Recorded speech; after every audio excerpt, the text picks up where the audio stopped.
Ողջույն, այսօր մի շատ հետաքրքիր պատմություն ես լսելու, լավ տեղավորվիր և ուշադիր լսիր։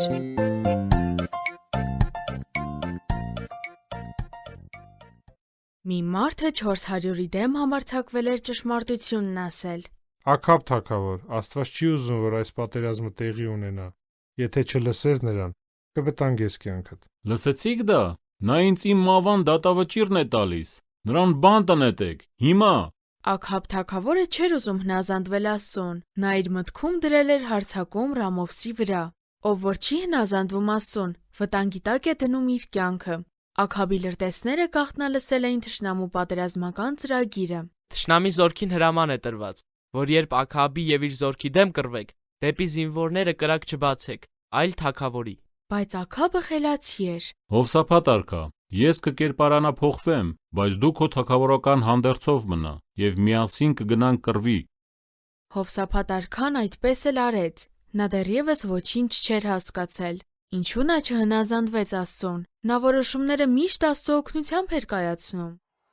Շատ ծանր մարդ էր։ Թշնամին թագավորի վրա էր կենտրոնացած։ Դուք վստահաբար կռահել եք, թե ինչ պատահեց։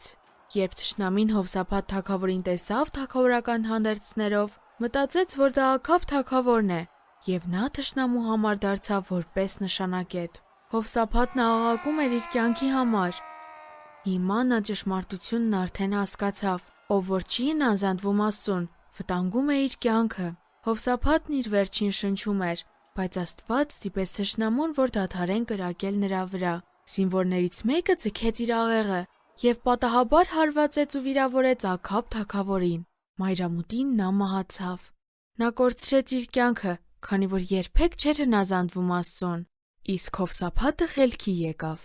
Այդ դեպքից հետո նա առանց Աստծո որոշումներ կկայացներ, ով որ չի հնազանդվում Աստծուն, վտանգում է իր կյանքը։ Հովսափատ արքան թույլ տվեց իրեն համոզեն, որ չգնա Աստծո ճանապարհով, իսկ հետո փոշմանեց։ Նույնիսկ եթե ընկերներդ մտածեն, որ Աստծուն հնազանդվելը նորաձև չէ, եղիր ձկան պես, ով ջրի հոսանքին հակառակ է լողում։ Կապ չունի, թե ուրիշներն ինչ կմտածեն, հնազանդվիր Աստծուն եւ խորհուրդներ ընդունիր միայն այն մարդկանցից, ովքեր սիրում են Հիսուսին։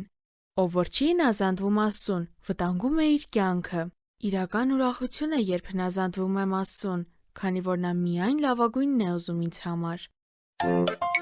Մեզ հետ կարող ես կապվել hypocrite@gmail.com հասցեով։ Կրկնում եմ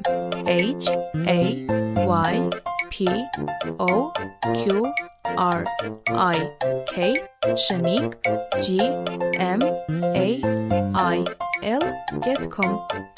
Կհանդիպենք հաջորդ թողարկմանը։ Ձեզ հետ է Եվնիկեն։